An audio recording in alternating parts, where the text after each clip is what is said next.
Hi, my name is Brandon King. I'm the product manager for Billygoat Industries. I want to give you a little bit of background about myself. I started out as a commercial cutter and commercial applicator in Kansas City, Missouri in 1996.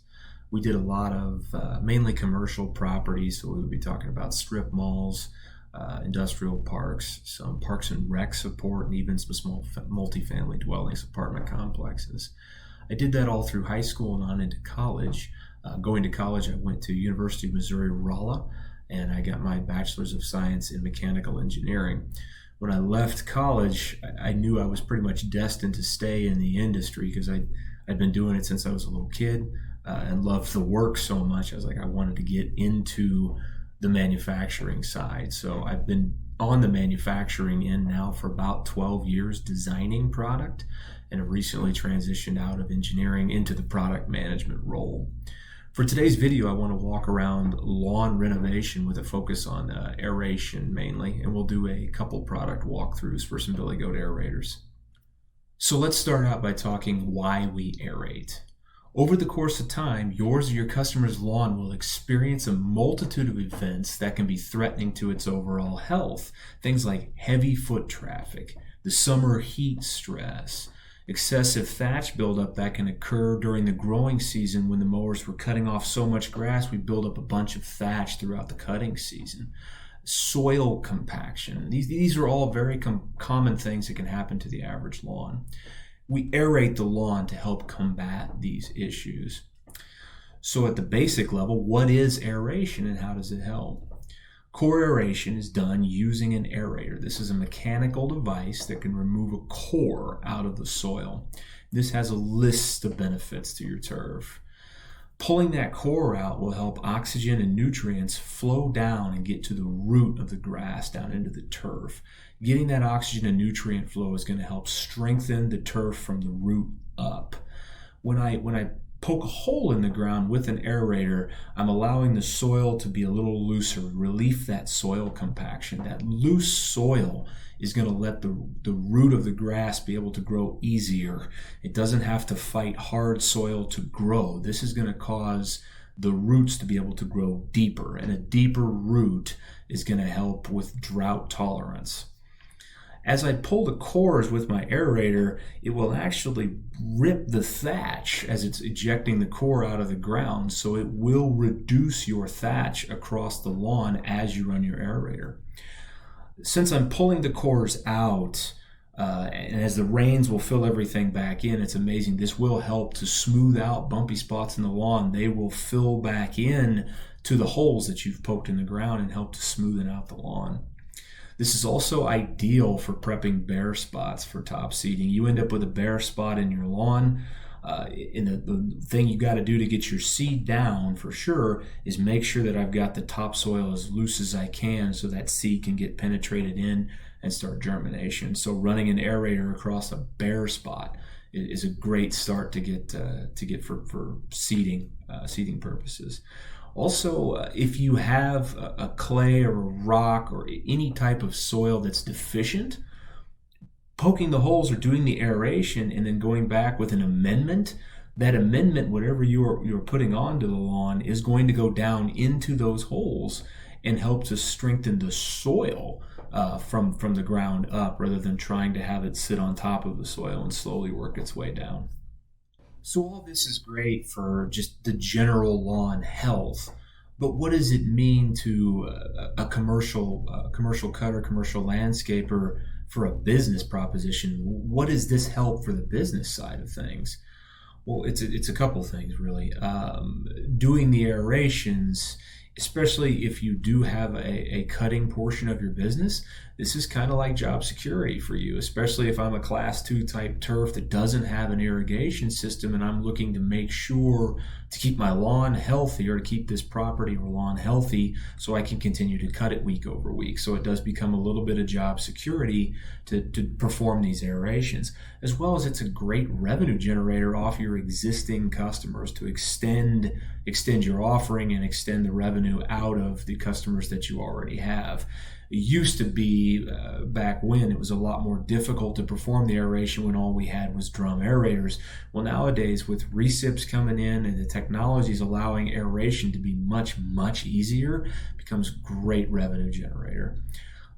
The health of the customer's lawn, how that looks and how that reflects onto your business is big advertising for you. Once people find out, they see a great looking lawn, they may want to ask that person or that property manager, who maintains your lawn. You're actually advertising to other customers that you don't realize it as I'm performing these types of services for yards and for commercial properties. It just helps. It helps as advertisement for your business. A few tips that I'd like to share as far as while doing the aeration, like what are some tips to make sure that you do a good job. You do want to make sure that the grass has been cut very recently, and it's okay to cut it a little bit shorter than you normally would.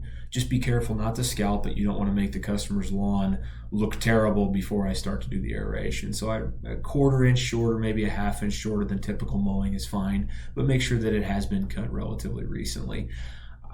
I'm not a fan of using spikes. I know there are areas of the world that use spikes to do their aeration. I believe that the coring tines are preferred. They help to relieve with the soil compaction, and that's just one of those benefits you want to make sure you're taking advantage of by using the coring tines. It's good to have the grass watered the night before or very, very recently, maybe in line with a rainstorm that's come in a day or two previously. Make sure that soil's a little bit damp. You want to get good penetration from your aerator. We'd like to target 2 to 3 inches of core depth. So having that lawn watered in the just up to when you're going to perform your aeration is a good thing to have done. As well as if the lawn has any obstacles, sprinkler heads, control boxes, meters, anything that's in the ground, you want to make sure those are flagged. An aerator can absolutely destroy one of those obstacles in the ground, which can eat into your profit that you can get from doing the aeration. So you want to make sure you don't take a step backward while doing this job and destroy something that's in a person's lawn. So we've talked a lot about what is aeration, why we want to aerate, and even some tips on how we want to go about performing the aeration. So let's talk a little bit about the machines. What machine is going to be the right machine for you to do your aerations with? We've got walk-behind drums, walk-behind reciprocating aerators. We've got stand-on aerators. They've all got a usage in turf renovation. But how do you know which machine is going to be correct for your business? This is a video to educate about the differences between rotating or drum aeration versus reciprocating style. There are multiple advantages of reciprocating aeration versus rotating or drum aeration. However, there are also applications that call for one over the other. This video will depict the differences and highlight the benefits of these two technologies. First of all is how the unit aerates. Reciprocating aerators have 4 to 8 tines that move up and down into the turf, while drum aerators use a rotating motion and have up to 42 tines. Certainly, the benefit here is that a reciprocating aerator has far fewer tines to service, saving time and money. A second difference to consider is walk or ride. While a ride-on may be faster, it puts approximately half the number of holes in the same pass as a reciprocating aerator. The lower quantity of hole output often requires operators to make 2 passes versus 1. The ride-on choice often is lower quality output, or when 2 passes are needed, more time on a yard is required than a single pass with a similar size reciprocating unit. When doing long-run, one-pass commercial work, cemeteries, sports turf, or parks, a sulky on a reciprocating unit is an option, but a stand-on is faster. However, this speed advantage on large properties is lessened when doing high-volume residential work. In particular, there is no need to lift reciprocating aerators when turning or avoiding obstacles. On the other hand, walk-behind drum and in most cases stand-on aerators require operators to lift the drum either physically or via a hydraulic switch. In many cases, failure to lift the drum on each turn can result in damage to obstacles like sprinkler heads or damage to turf. This can cause costly repairs to both the machine and turf, especially in the case of chain-driven ride-on aerators. Consider the productivity and ease of use of in-ground turning on a reciprocating unit that allows operators to both save time and experience less fatigue. This outcome increases productivity and reduces employee turnover. In fact, hydro-drive reciprocating aerators are as simple as walking behind a lawnmower. Another benefit in productivity with the reciprocating unit is that some units offer reverse aeration. When aerating in tight areas, reversing the machine quickly and easily while aerating saves time and is less fatiguing to the operator. Drum-style aerators will not aerate in reverse. One last difference to consider is variable aeration density. This feature allows operators of reciprocating machines to increase the amount of holes per square feet as they slow down the machine.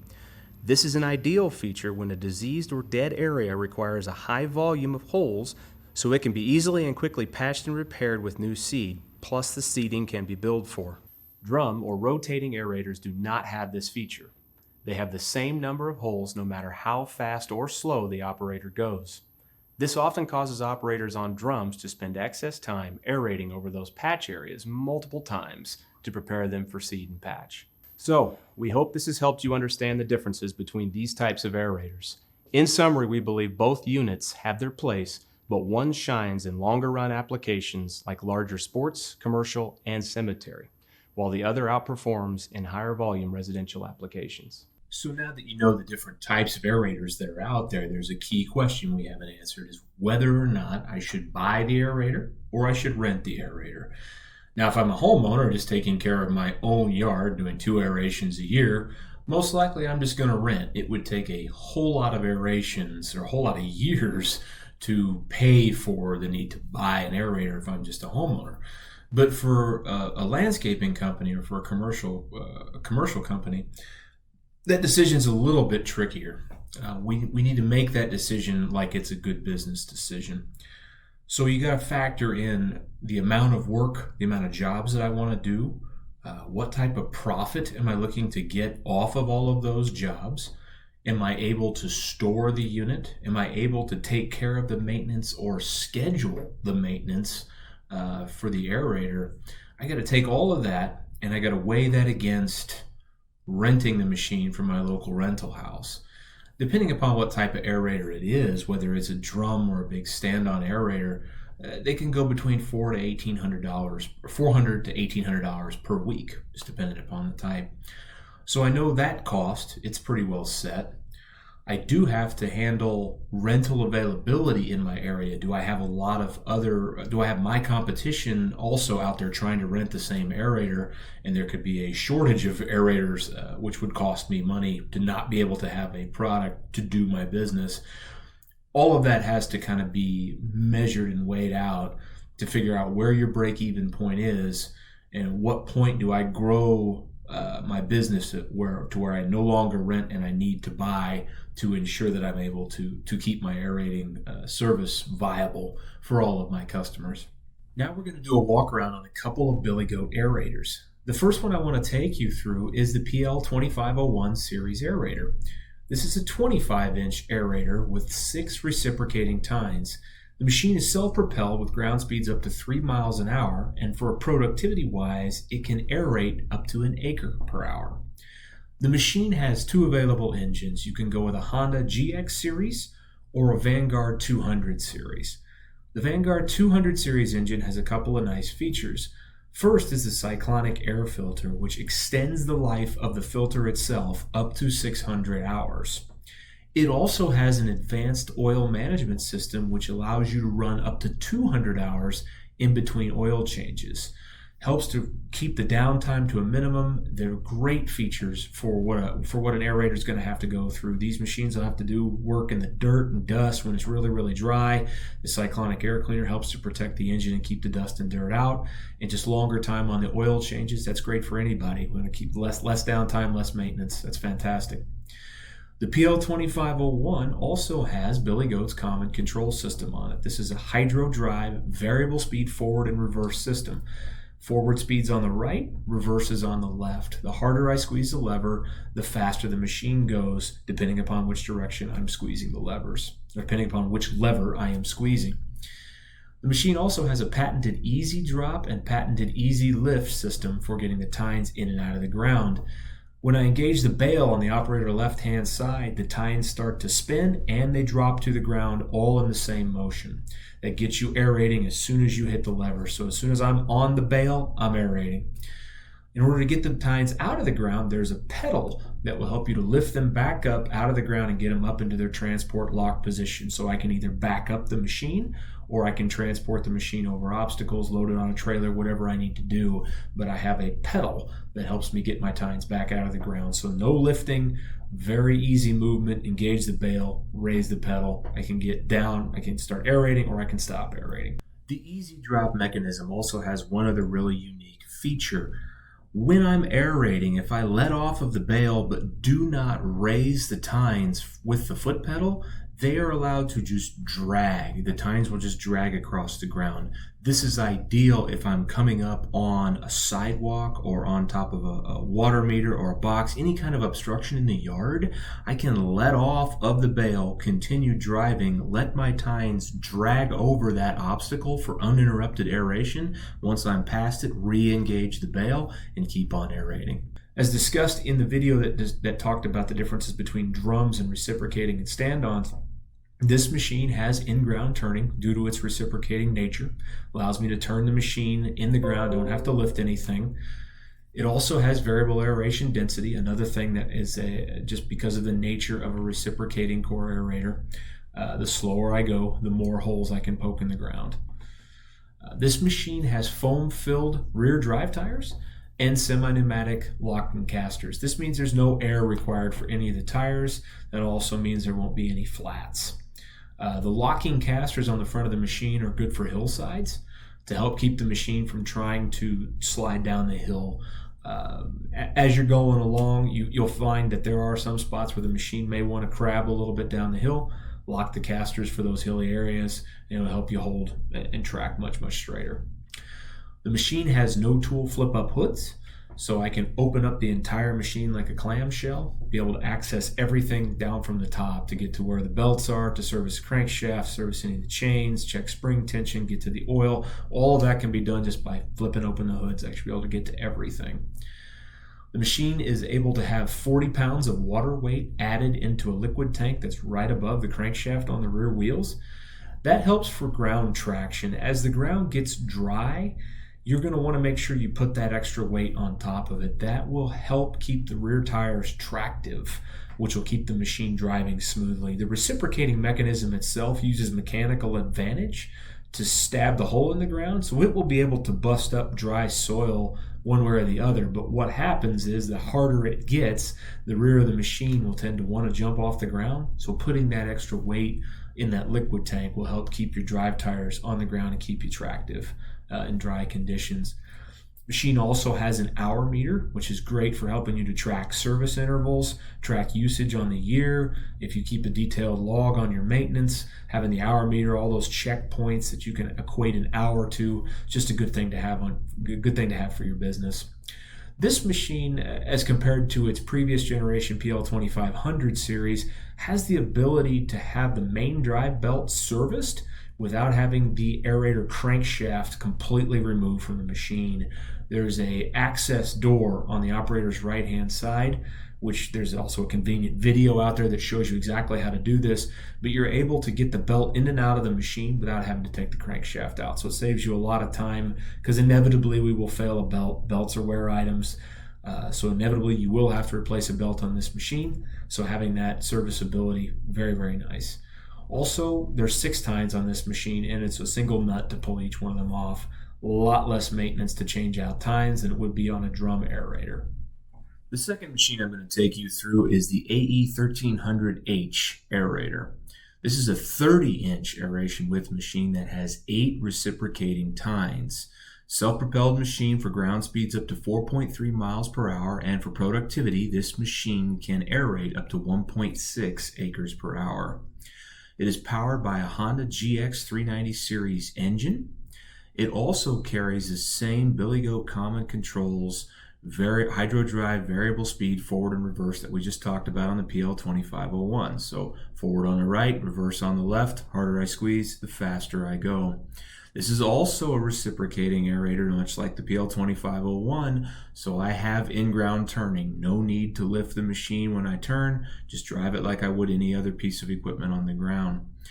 This machine has one really unique feature above and beyond the PL2501, and that's what we call one and done aeration. And what I mean by that is once I engage the lever on the right hand side of the machine that puts the unit down into aerating mode, I shouldn't have to lift that up again until I'm done aerating. And why can I do that with the AE13? That's because the AE13 can aerate in both forward and in reverse motion. So as I'm driving around the yard, making my K-turns, going forward, backing up, getting everything taken care of, I don't have to stop, lift the foot pedal, or stop, raise the machine, none of that. I just keep going. I can go forwards, I can go backwards, I can turn the machine, all without having to stop and re-engage or disengage anything on the machine. The unit, because of reciprocating nature, also has variable aeration density, which means the slower I go, the more holes I poke in the ground per square foot. The unit has semi-pneumatic casters out front for maneuverability. Also, the AE1300 machine is able to have a sulky attached to it. So if you are on larger areas and you don't want to walk or you don't want the fatigue of continuously walking, you can hitch a sulky to the back of the AE13 machine and it can carry you around. So far, we've gone through a lot to do with aeration, from why we aerate, the benefits about aeration, some tips on how to do it, the types of equipment that's out there, and even did a couple walk-arounds on some Billygoat aerators. But there's another thing that goes along with fall renovation, and that is specifically targeting at putting down grass seed. A lot of people will run their aerators, aerate over the ground, then maybe take a top seeder and broadcast seed on top of the areas that they've aerated. And this works. You will get return from that. The aeration cores will tend to pull the seed back into the soil, and you will take the grass with it. Therefore, you'll get germination and you'll get some fill-in from your top seeding and aeration. But when is it the right time to walk away from using an aerator and throwing top seed and use a specific overseeder? When you're doing patch and repair work with an aerator, generally you're targeting much smaller areas, a size, a few square feet. I may be wanting to patch and repair with an aerator. Well, if you need a patch and repair that's an area half the size of the yard, or potentially even starting the new lawn from scratch, you're going to want to go to an overseeder. You will find that will give you better results, thicker, lusher green yard. You will get a lot more fill-in from running an overseeder than doing an aeration and a top seed. This also is important if you've got a very large area that's just really thin, and I need to add a lot of seed to it to get it established. Whereas an aerator is going to give you some fill, but an overseeder is going to completely fill it in. Also, we want to use overseeders if we have concerns about rain washing away our seed. When I top dress or when I throw my seed with a spreader, there's a good chance it's the rain is going to move it. If you get a heavy rain, you're going to move all that seed into different areas. It's going to pile together. You're going to end up with areas that are uncovered, areas where you don't get any seed germination. So using an overseeder, you're going to cut the seed into the ground, which is going to help give it some protection from wash away, and you should get better results. A couple of tips when using an overseeder similar to an aerator: you want to make sure that the grass has been cut very recently. We're going to cut it about 1/4 to a 1/2 inch shorter than our normal cutting height. We don't want to scalp the ground. When we're running an overseeder, we recommend that you use half the recommended drop rate. There will be a chart on the machine. You use half the recommended drop rate and you do a crisscross pattern. So I'm going to go one direction over the area I want to fill in, and then I'm going to turn around and go 90 degrees to that same pattern, do a double cut and half the drop rate. That'll ensure you're getting crisscross seeding and get the whole area totally filled in. Next, we're going to do a walk around on the Billygoat OS 901 SPH series overseeder. This is a 22-inch wide machine that features a floating cutting head design with 11 laser clad cutting blades. The floating cutting head design keeps the reel in contact with the soil as it goes over uneven terrain. This is important to make sure that I'm always cutting the seed into the soil even as the ground becomes uneven. That keeps the benefit of keeping rain from washing away the seed as I'm going over uneven areas. The laser-clad blades are helped to extend the life of the blade up to 3 times over non-laser-clad blades. The Honda GX270 series engine powers this machine. This Overseeder comes with Billygoat's common control system, similar to the AE13 and PL2501. Variable hydro speed, forward and reverse, forward on the right, and reverse on the left. The harder I squeeze, the faster I go. The auger inside the seed box is direct wheel drive. There's no belt or no chain to have to turn the auger, one less thing to have to maintenance. It's just direct coupled to the front wheels. The machine has an auto drop mechanism, so when I engage the bale on the left-hand side, the reel starts to spin and the seed box opens to the setting that you have on the front dial. This is nice because the reverse is true as well. When I let go of the bale, the seed box door closes and the reel stops. This prevents end-of-run piling. This stops me from dumping seed when I'm not running the reel and not getting the benefit of getting it cut into the soil. It is a 30-pound seed box that's generously elevated above the turf. That keeps moisture from wicking on the bottom of the seed box, which would clog it. So elevating the seed box up higher off the ground is going to ensure that the seed can continue to flow without having a moisture wick around the door. There is an infinite cutting depth setting on the back that's foot actuated to lower into the ground and to raise back up into transport. We recommend about 1/4 to 3/8 of an inch depth of cut. That's as far as you need to go. You just need to break the soil enough to get the seed to seep down into the soil. You don't want to cut too deep. Up on the console, there is settings for different types of grasses and what type of rate you should set the dial to on the front of the seed box. For the large areas like we talked about, we would recommend that you do half of that rate and do a crisscross pattern, a double pass crisscross pattern to get an area full seeded. The unit also has no tool folding handles for storage or for when I need to load it into a space on a trailer or back of a truck. If I need the handles folded down, lift up the chain link, fold the handles down, and the unit has now got its handles folded forward and takes up less space. I hope all of this renovation information has been helpful for you. We've talked about aerators, we've talked about overseeders, a lot of the whys, a lot of the hows, some of the tips. Gone through quite a bit. If you have any other information you'd like to learn about from Billygoat, you can stop by our website, billygoat.com. Out there you can find all kinds of videos on other products that we have. You can find a dealer locator for a dealer for Billygoat products nearby, as well as schedule a demo for any one of our pieces of equipment. So thank you and have a good day.